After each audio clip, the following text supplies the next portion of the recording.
Welcome to our new Sunday video, Ask Gmbn, where we try to answer your questions that you send to us via social media. No, Neil, it's not try. We are going to answer their questions. Okay, we'll try our best. Send them in via Facebook, Twitter, or even Instagram, and you can use the hashtag AskGmbn. Or even leave them in the comments below this video.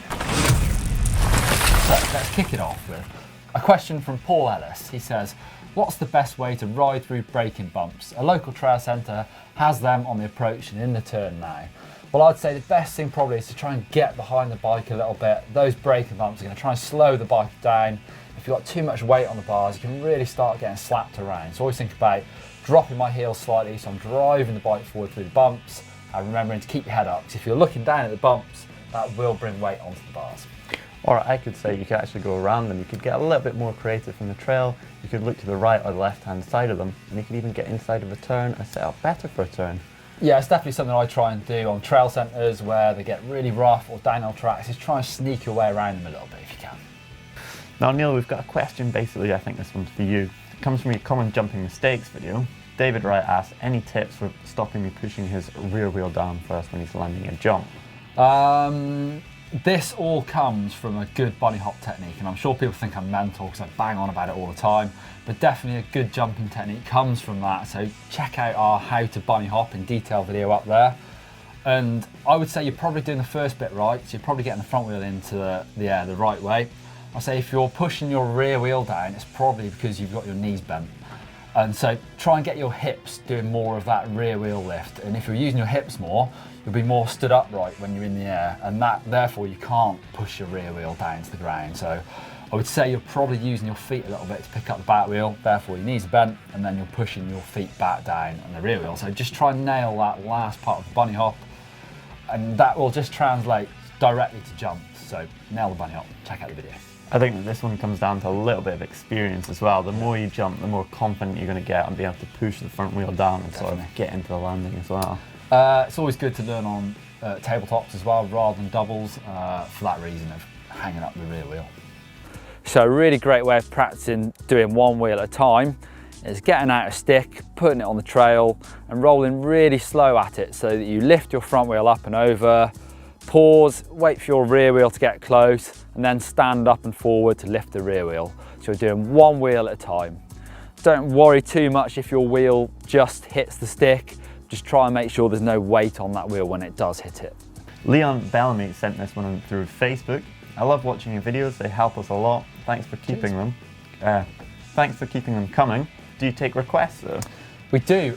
We do have like a really long list of ideas for videos, but we love hearing from our viewers what you want to see. So yeah, leave them in the comments.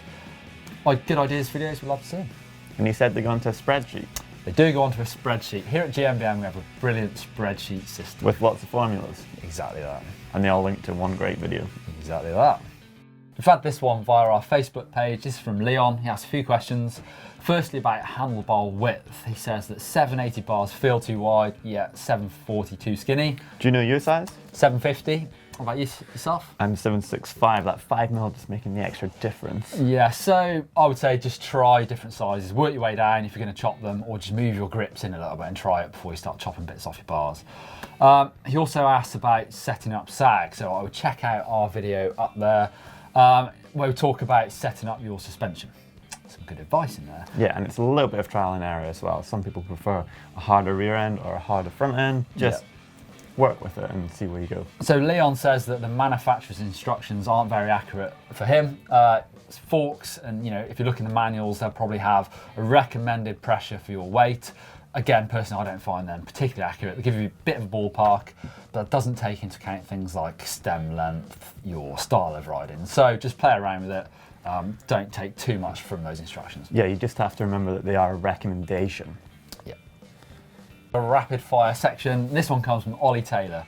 I'm only 16, but my dream job is to become a bike mechanic for one of the big teams. How do you do it? I'd say start by watching a lot of Gmbn Mechanical Monday videos. You're going to get some good tips there. Getting into the racing scene is all about who you know, so try and find a local pro, start working for that person, or start working in a local bike shop and really get your face out in front of those people and hopefully get yourself into the race teams. Now Nigel, he asked for his friend saying to him that he's being a little bit too cautious on the steep descent. What What do you reckon we could say to him? It's all about confidence, this one. So just practice the basics. Check out our video on our top 10 tips for gaining confidence, and take your time. Don't end up going too far too soon and crashing, basically. And as the old saying goes, practice makes perfect. Get out there on your bike and have some fun. Jim Bob says, "What would a shorter stem make it easier to do manuals?" Yes, is a simple question to that. Yeah. And that one's been asked a lot, so yeah, definitely it would. It makes it easier to get that weight over the rear end. Yeah, so. you're less stretched out with the short stem, so much easier to do manuals. Now, Justin F. asks, can anyone who has experience in both compare the endurance and strength required for competitive downhill versus motocross? Yeah, I've done both actually. Motocross is longer, so you're doing 20 or 30-minute motos, but other than that, it's quite similar, I suppose. You're doing lots of squats, standing up, sitting down, obviously pedaling a mountain bike, but it's actually pretty similar, I would say. Now, you said you did quite well at the end because you had that fitness from riding your bike. Yeah, I say my speed on a motocross bike was okay, but my fitness from riding a mountain bike would see me through at the end of races. And I would say, check out that video that we did with the Athertons. We did strength training with their coach, Alan Milway, and he showed me some great exercises. Simply put, we want to lift a relatively heavy weight from the floor. Really, really good for our legs and trunk, and also shoulder and posture. So what we've done is we've just put the bar with 40 kilos on it. So we've lifted the bar up off the floor. So if you are deadlifting in any other gym, sometimes they've got small plates. We don't really want the bar any lower to the floor. So always try and set it up so it's this height. And let's have a look. So that's it for the first edition of Ask Gmbn. As ever, leave your comments down below, send in your questions via social media, and for more great videos, why not check up there for how to manual rollers with Brendan Fairclough. And in answer to one of the questions you had this week about being a professional mechanic, you might want to check out the pros toolboxes, the professional mechanics toolboxes, that is, down there. Check out all their favourite tools. And click right in the middle to subscribe. You get a great video every day of the week. Don't forget to tag us with #AskGmbn, and we'll see him and hopefully answer those questions. And if you enjoyed this video and our first one, give us a thumb up like. Go on, Neil, give us your thumb. There you go, there's one.